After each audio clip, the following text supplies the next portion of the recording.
The Match Ball. Hello there, welcome to the Match Ball for the Villa game. Dan here with Michael and Rob as well. It's brought to you with Levi Solicitors. 10% discount on your legal fees, levisolicitors.co.uk/the square ball. 15% on wills, conveyancing and probate till the end of January 2023. Have a look on the website for details. Strange game. Strange game. A game where we were much the better side. We've come out losing again, and I don't know how to feel about it. No, nor do I. We actually played pretty well for the most part. Just the defending bit again. Against the problem is we're finding ourselves 2 goals behind, aren't we? And then it's all fine and well looking good. But if we keep conceding goals, it's going to be a problem. It did feel a bit like going back to the Championship where kind of dominate a game or at least have much better chances, kind of forget to score and give the opposition goals, which isn't a great combination. But yeah, we were better. We had loads of chances. I think we should have had at least 1 penalty, probably 2. I can't understand why they're not given, truthfully. There'll be penalties given for less than that this week. I mean, there were a dozen free kicks given in the game for less physical contact than those. Well, we did come up with one theory, didn't we, about VAR? Andy Madley, Huddersfield fan on VAR. Yeah. He is definitely a Huddersfield fan. Yeah. How do you know? Went to sixth form with him. What was he studying? I don't remember, actually. He wasn't there long, I don't think. Veterinary studies? Hey, animal husbandry. I got the text earlier on, by the way, from someone who said to me, if you had Michael Oliver on VAR and Madley being refereeing, we'd have got at least 1 penalty there. And, I mean, look, we can't just concentrate on that. We should say that up front. But they need to be discussed, don't they? No, I was concentrating on it because I'm saying we should have had some goals because we should have had at least 1 penalty. And then the Harrison chance is like it looks like a tap in, doesn't it? And it's a great save, but it's one of those that if he hits it. If he scuffs it, it goes under him. If he hits it into the ground, it bounces over him. Like there are many things that lead to a goal there. And he was a bit unlucky. That was a classic Jack Harrison miss. I feel like he's done a few of these across his years at Leeds. There was definitely one in the Championship where he had a similar chance to that and seemed to try and take a touch or do a back heel or something. And similar last year against Leicester when he managed to knee the ball onto the bar over the bar from sort of underneath it. Worst bit about doing video is I just caught sight of my face. I look like all whiskey face. It's because I went swimming today and the chlorine's affected my skin. I look like I've been on the it's that on the spirits. Sorry, Rob, you were saying. Definitely. We are live on YouTube for our TSB Plus members, by the way, and afterwards podcast and video available for everybody else. What a weird game. I'm not going to try and put on the pretend optimistic, happy front tonight because I'm just confused by Leeds now. It's weird that I feel in some ways... We keep losing, but it was all right. I feel like often my happiest games this season have been when we've lost. Like we came in, after Arsenal, I thought, well, we've done well there. And then today I think, well, actually, we played pretty well. Like I think if we play that game again, we probably win it. We probably don't play like that, though, if they play it again. That's the problem, isn't it? We'd come out and just give them 4 goals instead or something. But this is the nature of the Premier League, isn't it? One of the things I think I've come to terms with over the last couple of years is that the difference between winning and losing with so many similar teams in the division is so tight. The margins are so tight, and giving up goals like we did means this just goes back to the point, doesn't it? If you give up 2 goals every game, you're going to lose quite a lot. So you need to be defensively sound. I mean, they scored from our corner, didn't they? Was the way the goal happened. And I mean, when he actually passed it to Bailey, I thought he'd made the wrong pass because there's someone flying up on the left who looked to be in more space. But I mean, both goals actually, they were kind of the same thing, weren't they? It was Pascal getting Bailey looked to go outside, then cut back, and he was too slow. It is the finish for their first is excellent. Like, it's their only shot of the half, and their XG was something like 0.12, was it? Ours was above 1. But yeah. We used to score goals like that on the break from corners, and now we just concede them all the time, it feels like. I mean, Rocker, just get the ball and put it in the net from that cross. It was. We actually took a few good set pieces tonight, and that was a really good cross from Jackie, I think. And just you thought, go on, knock that in. I don't know if it was a bit. I think it might have been a bit close to him in an awkward height, so he more or less just left it, or he tried to sort of throw a thigh at it or something. It was a strange body shape he had during it. But yeah, I mean, when they break, I mean, this was a problem all game. We're just so horribly out of shape at the back. Like, there's no semblance of a line there. So normally it means one person is way deeper than everyone else, which means that's the line that all the attack can move to. And it just completely knackers us time and time again. Gary Neville did some of the analysis on this at half time, didn't he? I think it was him or whoever it was, one of those chumps, about it was Cooper backing off when they were running through, and there was a suggestion. I think actually it might have been on the Totally Legal stream we had in the first half, actually. I wasn't watching that, to be clear. All right. It was totally legal anyway. The Sky Sports one just had different voices on it and different logos in the corner. But anyway, I think they were saying at half time, either way, that the Cooper backing off then gave them loads of space to run into. Obviously, it plays loads of people on side, and maybe you just take the yellow further up the pitch or something like that. But it's easy to say that with hindsight, isn't it? You saw the opposite of that, though, at one point in the first half, where Cooper sort of went running forward, but then two of our defenders stayed back, and then it was just like a simple ball over the top, and our defence just seems all over. It's a bit of a dogleg. And then likewise right at the end when Meslier went a bit mad and got booked, that was just a long ball over the top, and we suddenly looked so panicked. That's just all that it takes to really create danger against us. It feels like we need, like the old days of George Graham, like tying his defenders together just to make them so that they actually stay in a line, because it's where we seem to concede nearly all of our goals from at the moment, is that there's a fullback is dropped further back, so that someone can just walk straight through the middle and receive a chip over the top, or a centre-back's further back, and then it means there's tons of space down the edges for people to get in. It's and it doesn't help having like Pascal, God bless him. He's not a left-back, as we keep pointing out. No, I think that'll probably be the last we see of him at left back for a while. Got skinned by Bailey a couple of times, didn't he? It's kind of by design though. Some of that like we'll have one fullback higher up on the pitch than the other fullback, and then we just keep getting caught. I mean, the higher up bit's fine. It's the one when someone's loads deeper that it's a major problem. It's one of Jesse's favourite words, isn't it? Transition, and we're really vulnerable at it because of that, I think. Can you excuse it? I mean, there were chants of Marsch out at times from the away end tonight, which were tweeted out by our journalists, and it feels like it is heading towards some sort of something. But it's weird, isn't it? Because you can't look at that game tonight and think, because we were the better side, you should sack him. But then we're so defensively porous, but nothing's changed. Is that down to the players? Is it the system? Is it the management? I'm just finding the whole thing really hard to unpick. It feels almost mainly because I'm not a football expert. I'm an idiot with a podcast. It feels almost like the last days of Bielsa, but without any of the good bit that came before it. Because it's like it's the same. As well as you can play sometimes, we just can't stop conceding goals. Yeah. It is feeling like Groundhog Day, isn't it? A little bit, just watching the same thing over and over again. There was Graham Smith tweeted at full time that Jesse braved the away end and the reception was the wrong side of mixed. But I know what you mean. I almost have a bit of sympathy for him tonight. We think, well, we should have won. For the performances, it's not the performance that probably he deserves to get sacked for, but there have been plenty of those as well.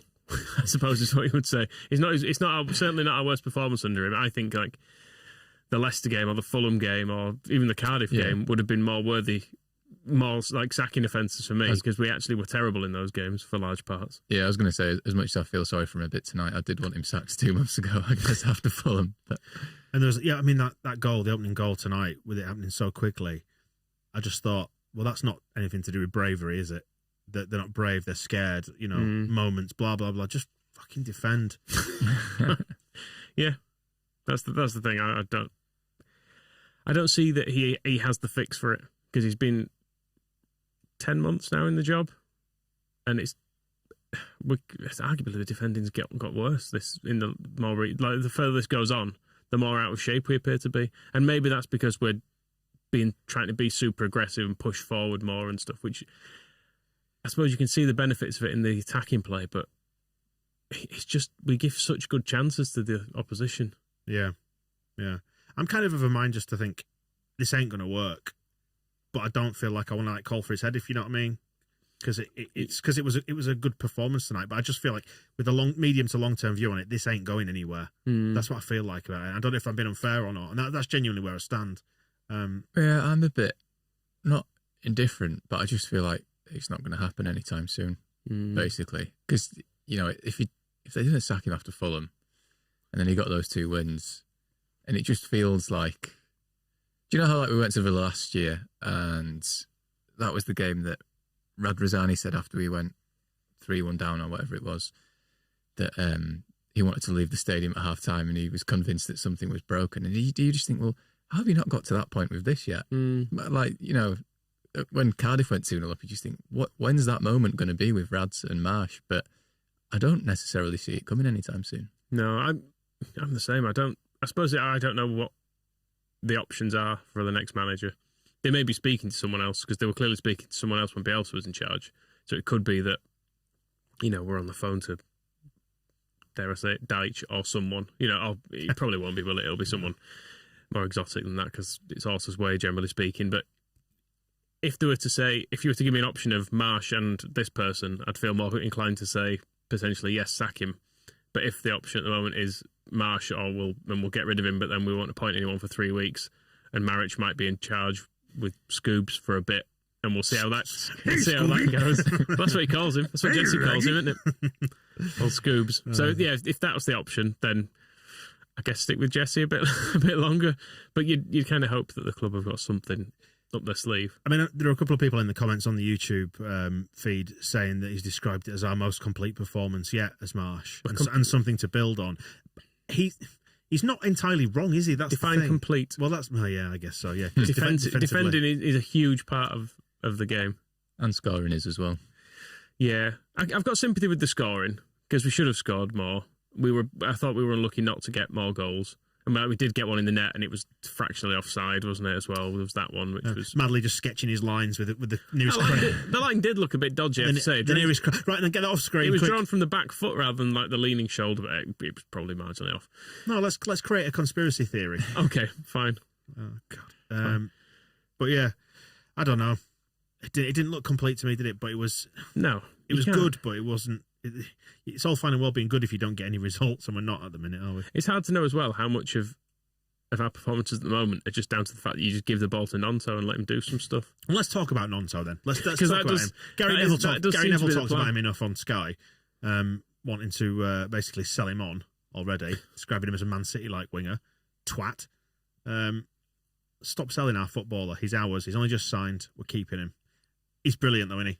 It's great. He's just so good. He's so good. I mean, he was up against someone who was old enough to be his dad tonight, but yeah, his first. Did we find out that his first professional game? Yeah, it was before Nonto was born. Was before Nonto was born, actually, which is wild. Sick. Yeah, he was brilliant, wasn't he? And do you know what? We've got loads of good attacking options. That's almost what makes me wonder if you just need. It is as simple as just get someone who can organise the defence and sort of let the attacking players do their thing, and it'll probably be fine.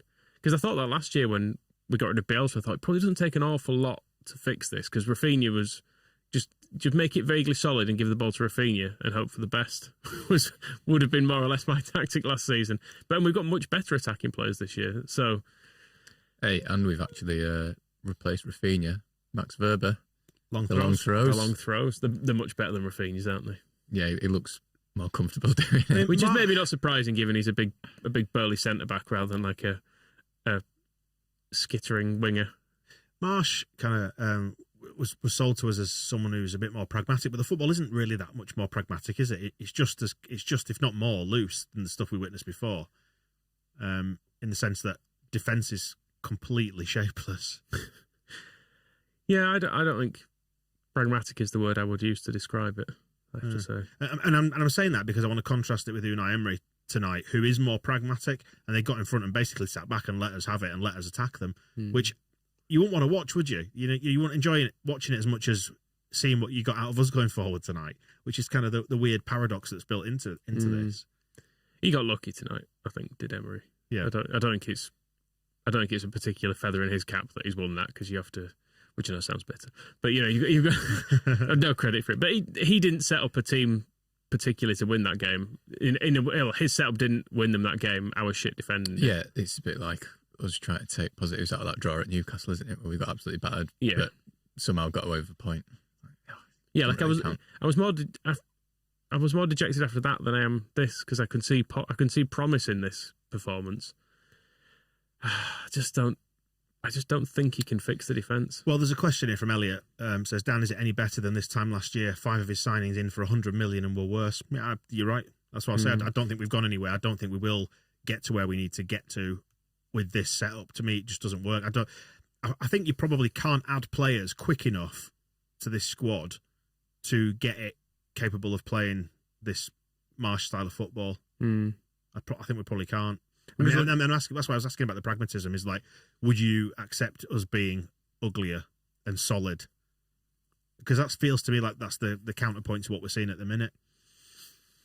Maybe, but you can still organise defence properly and still have Gnonto being exciting. Yeah, but one of the criticisms we've had in the last couple of games, has been that we look like I've barely played a minute, devoid of ideas, but then give it to Gnonto. But isn't that what all teams do? They give it to their talented players to make stuff happen. Yeah, maybe that's so. what Villa did. They basically just sat and waited for a couple of opportunities. Yeah, I think that's the difficult thing, though, is that I don't think we're defensively open and terrible because we're really attacking and we're trying to give it to, we're working all this brilliant space for Gnonto. It sort of seems like we just crap at defending. Like it's not it is as a consequence of the style of football, isn't it? But it's not because we're out there swashbuckling in attack. I don't think. The quote from Marsch has been fleshed out somewhat by Phil on Twitter. He's saying, "In our sport, sometimes you can be on top of the match and lose. This is for me our most complete performance since I've been here, and the best example of the way the team can play. Now we have something to attach ourselves to. This is our best away match. I'm in a positive place with our group, don't sack me. And I'm pleased to see them commit to what we want to do." So what's your response to that? I think it's a bit desperate. You think so? After a defeat and more shit defended, personally. And because Villa aren't a great side either. That a 2-1 defeat, having played that well against Arsenal, is fine. Or Man City, if we'd have put in that performance and lost, I think you can maybe accept it a bit more. But Villa aren't great. Yeah, one of the notes I've got is Mings and Konsa are an absolute mess. Yeah. They were terrible and we should have... It's a really weird game. We got a bit of a reverse Rodrigo tonight, whereas I thought he worked really hard and he was full of energy and his pressing was good. And a lot of our pressing was good, in fact. But then he wasn't clinical in front of goal, which is kind of the opposite of how we've had him recently, where I've been watching him thinking, are we better with you in the team or not? But then he's been scoring goals and you think, okay, fair enough. Tell you what was clinical. Pat Bamford. He was. It was nice to see him back. I didn't expect him to kind of come back in and score like that. He's kind of reappeared from nowhere, hasn't he? Yeah, I must admit, when I saw him on the bench, I was thinking, he'll be on the bench, but he won't actually be fit enough to come on. It'll be one of those reintroductions where you're sort of in the squad and getting a feel for it. But yeah, he came on. I don't remember a huge amount he did, other than the goal. But... I have noted down it was his first touch, but it was such a shame when you saw him about to come on. You thought, and it was still 1-0 at that point. Oh, come on, he's going to have his moment. And he did have his moment, but sadly, while he was still waiting on the sideline, Villa had scored their second. Further comments from Marsch on the reaction towards him from the Leeds fans. Of course, they're disappointed, but anyone who watches that game knows that's a good performance and a good team. And the calls on him to go, "I'm focused entirely on our team. I understand the pressures that come with a club like Leeds United. I accept it, but I'm more positive than I've ever been." Really? More than you've ever been? More than he's ever been. More than when he was winning the league with Salzburg. Think back to it. More than his wedding day. Interesting comment from Emma Haag on the comments on YouTube. Villa look like a club trying to get into European football. Radrazani should take some notes and start buying unshite players, which they're trying to do. To be fair, Villa probably have bought a lot of shite players, haven't they? They've spent an absolute fortune. It's outrageous how much money they've spent and the churn of it. And they're not much further ahead than us, if it's noticeably at all. Yeah. How much is Coutinho being paid? Yeah. Is he on 200 grand a week, 250 or something? He's on some stupid money, isn't he? Because he was on a Barcelona contract. And I think they would probably like to get rid of him right now. So they've committed to it, and they'll be like, oh, shit, he's only actually good for 20 minutes. And he's one of the highest paid players in the division, probably. Yeah. Just looking back through the game, I mean, you've written down more of the chances that than I did. There was the Rodrigo one where he went round the keeper, and then that was 23 minutes. He scuffed a shot a bit. I'm looking at the Netherlands free kick VAR that wasn't given that on 23 minutes, which was I can't say that's not a penalty. No, he has no interest in the ball whatsoever, and he grabs hold of him. Clear and obvious and all that sort of shit, isn't it? It's all open to interpretation. But we're back where we started, aren't we? Pull some positives out of tonight, then. Come on. I know this is not necessarily the right people in the room, but I thought I much preferred Rocker than I had done recently. I thought him and Adams together in midfield gave us a bit of a platform. I thought Adams did some very good Tyler Adams in. There was that great big double tackle. I think it was actually just before they ended up breaking for the second goal. And his passing was a bit more progressive, I thought, as well. He was looking to go forward a bit more tonight. Yeah, and dribbling forward as well. I mean, I guess it was a shame it was the Ashley Young tackle on him, wasn't it, that then led to their second goal. And it was like, it was Adams that had won the ball and done the good work, but it's like, that's not the guy we want in the box actually on the end of the chance. Yeah, he was. I thought he was really good today, really tenacious. Looked like he was breakdancing a lot of the time in midfield when it was kind of about 5 tackles in a row. He was kind of just rolling about on the floor, tackling person after person. But I thought he was excellent. He was probably the best midfielder on the pitch. Yeah. Trying to think he was there for Villa.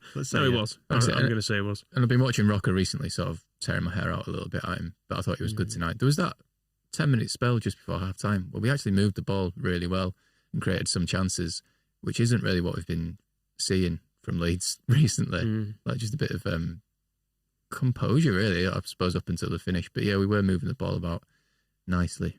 I thought Aronson was a marginal improvement on his recent performances. There were some good bits. There was still some moments of weakness, and I think I'd have to watch it back. I'm not sure if he should have stopped that break for Villa's opening goal.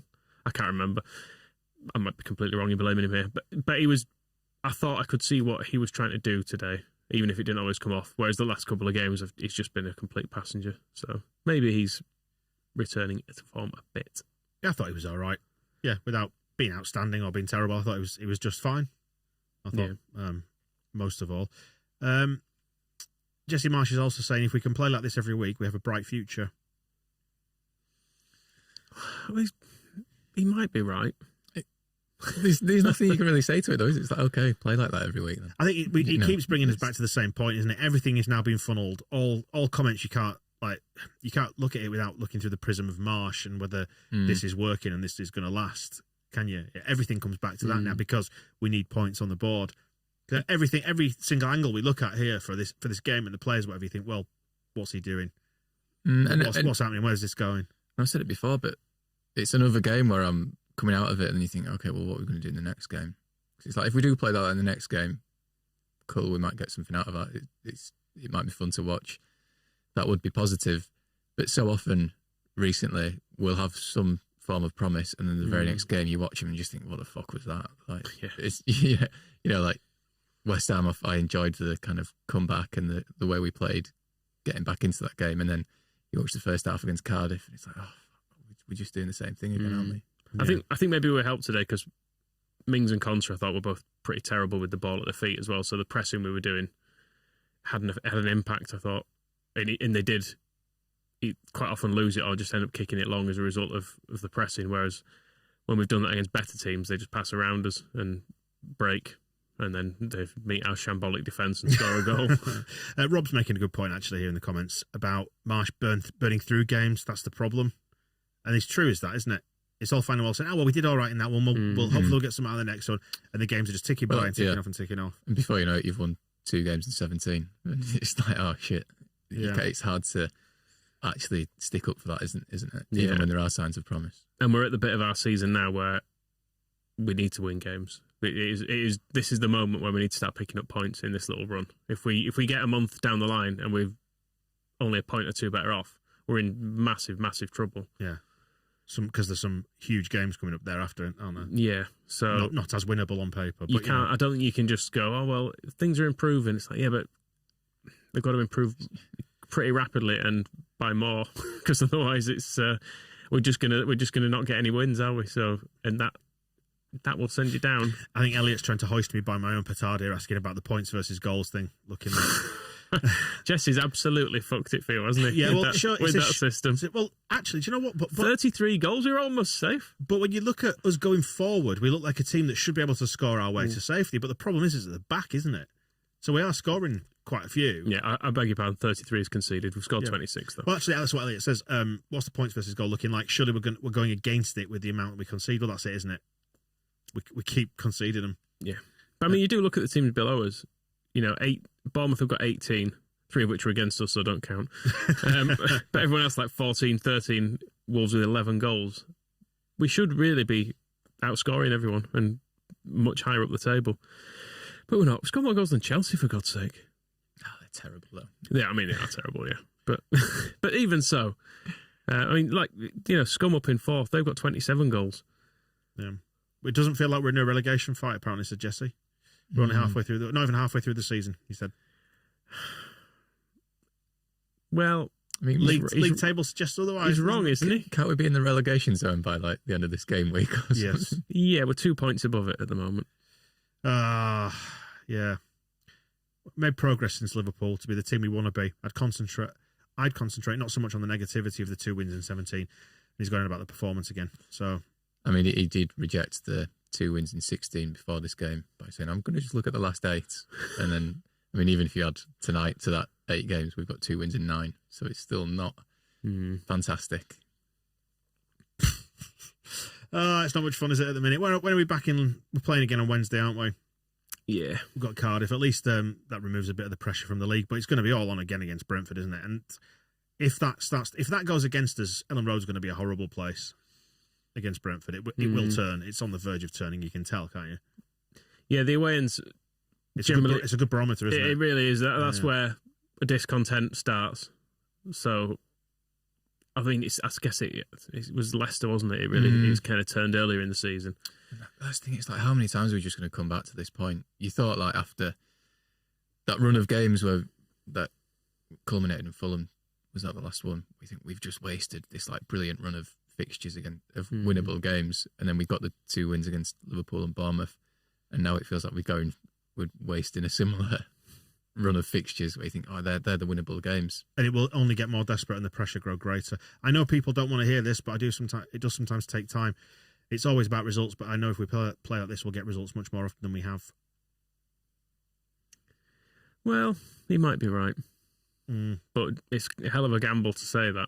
Yeah, and gamble is the word because there's a lot at stake here. Exactly, because at some point you go, 36 games played and we're kind of in the relegation zone. Like, is the next 2 games going to be enough to pull this round? He's not. It's the sort of thing I expect the managers to be saying after they've been here a month, not 10 months, with the full pre-season and a load of players that they wanted through the door. A month break after the Queen had passed away, and then another month, 6 weeks for the World Cup. It's like they're really good opportunities for a new manager to get their ideas across, and he still talked about not getting his ideas across. We're getting more about clarity here as well in the post-match. Why is it still a struggle to get consistency in performances? It's a question he's been asking himself. Some of it is about handling stress. I'm trying to urge the players to play with more clarity into the tactical idea we want. But they played... For the people just listening to this, Rob's got his head in his hands. I shut my eyes for a second.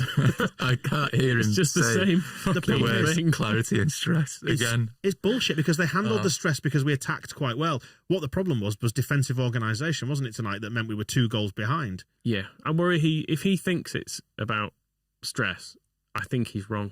Is what it boils down to. Are you feeling stress? I do. I get stressed with these. I get stressed by his press conferences this week when he was just talking about not knowing where he was going to bring Verba on. I was thinking, please be quiet. Don't do this. Don't do this.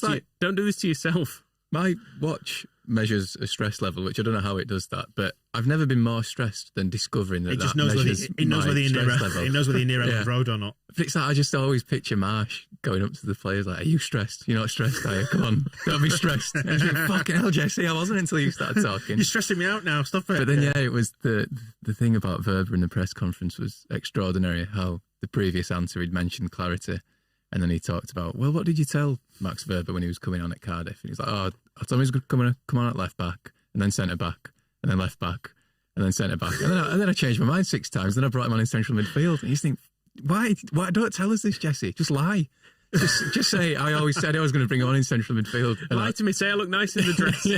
I don't want to know the truth. It's too horrible. Of course I don't look fat. Speaking of clarity, actually, I did make a note about the... towards the end of the game when all the subs were on. I don't know anyone was playing.